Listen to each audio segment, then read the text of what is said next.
जय जगन्नाथ नमस्कार बंधुगण आपण मानक मोर यूट्यूब ओडिया चैनल ज्ञान नदीर आज यही नूतन अध्याय को स्वागत करुँची। बंधुगण आ मात्र अल्प दिन मध्य 2019 मसीहा आमठ विदाय नहीं 2020 मसीहा आम पाखे आसी पहुँची जीव। समस्त मन में आशा और उत्कंठा थाए जे सेमानंकर नूआ वर्षटी किपरि बीतब। सेतिपई मु आपण मानक पई नहीं आसीची 2020 मसीहार वार्षिक राशिफल बा भाग्यफल।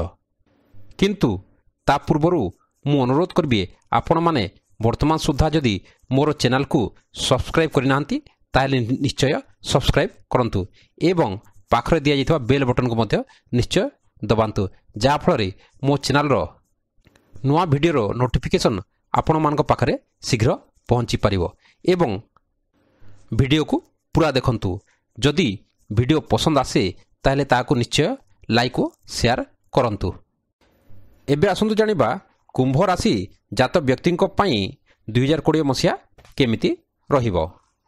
जेउ मानकर जातक नामर प्रथम अक्षर गु गे गो स सी सु से सो बा द रहिछि सेमानकर राशि होछि कुंभ। जो मानकर जातक नाही सेमानकर डाक नामर प्रथम अक्षर मध्य जदि एई नाम मध्यरु बा एई अक्षर मानक मध्यरु कोनसिटी भी रही थाए ताहेले मध्य तांकर राशि कुंभ धरा जिवो। ए वर्ष कुंभ राशिर ग्रह स्थिति होछि जे ए वर्ष अप्रैल मे जून और डिसेम्बर मासरे बृहस्पति द्वादश रहिबे एवं अशुभ फल देवे। मात्र वर्षर अवशिष्ट मास मानकरे से एकादश स्थान रही शुभ फल प्रदान करिवे। शनि जनवरी मासरे एकादश स्थान रही शुभ फल देवे। मात्र अवशिष्ट मास मानकरे शनि द्वादश रही अशुभ फल प्रदान करिवे। जनवरी रु सेप्टेम्बर पर्यंत राहु पंचम स्थान रहिबा हेतु शिक्षार अवहेला देखादेव, किंतु केतु एकादश स्थान रही शुभ फल देवे। सेहीपरि अवशिष्ट मास मानकरे राहु चतुर्थ हेबे एवं केतु दशमस्थ हेई अशुभ फल प्रदान करिवे। तो ए हला कुंभ राशिर 2020 मसीहा पई ग्रह स्थिति। एबे आसंतु जानिबा सेमानक पई ए वर्षटी केमिति कटिबो। 2020 मसीहा कुंभ राशि व्यक्तिंक निमंते शुभाशुभ मिश्रित फलदायक हेबो। ए वर्ष व्यय वृद्धि हेबो, मात्र ता सहित आय मध्य भल रहिबो। ए वर्ष सेमानक पई समस्या देव बा समस्या देखा देव, किंतु कार्यसिद्धि मध्य हेबार संभावना रही अछि। व्यवसाय जदि व्यवसायी माने सतर्क रहिबे ताहेले अधिक लाभ पाई परिबे। चाकरिया मानकर ए वर्ष विलंब हेले मध्य चाकरी रे पदोन्नति हेबार आशा देखा जाए। सेहीपरि सामयिक स्वास्थ्य समस्या देखा दे पारे, किंतु मोटामोटी सेमानकर देह भल रहिबो एवं सुस्वास्थ्य बजाय रहिबो।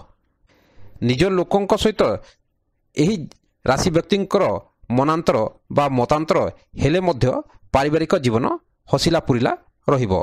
स्वामी और स्त्री संतान चिंता एसबु वृद्धि पाइबो। ए वर्ष कुंभ राशि व्यक्ति जदि टिके सावधान रे चलिबे ताले सेमानकर सुफल हेबो एवं सेमाने लाभ पाइबे। ए वर्ष शिक्षार्थी माने शिक्षा प्रति टिके यत्नशील हेले सेमानकर शिक्षार उन्नति देखा देबो। ए वर्ष कुंभ राशि व्यक्ति माने व्यवसाय एवं नूतन योजना जदि करंती ताहेले सेतिरे सेमाने सफलता पाई परिबे, जदिओ किछिटा समस्या देखा देबो।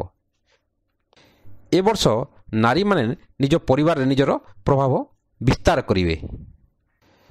एही राशि व्यक्ति माने प्रतिकार स्वरूप प्रतिदिन माँ तारिणी कर विधिपूर्वक पूजा अर्चना करंतु एवं एही राशि व्यक्तिंकर इष्ट देवता हेउचंती श्रीकृष्ण और आराध्य देव हेउचंती दक्षिण काली।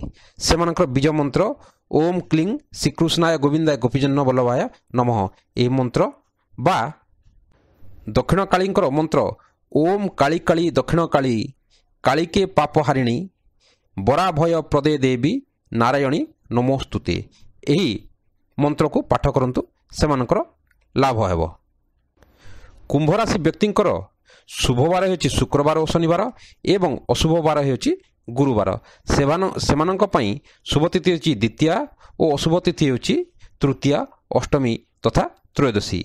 ସେମାନଙ୍କ ପାଇଁ ଶୁଭ ରଙ୍ଗ ହେଉଛି ନୀଳ ତଥା କଳା ଓ ଶୁଭରତ୍ନ ହେଉଛି ନୀଲମ।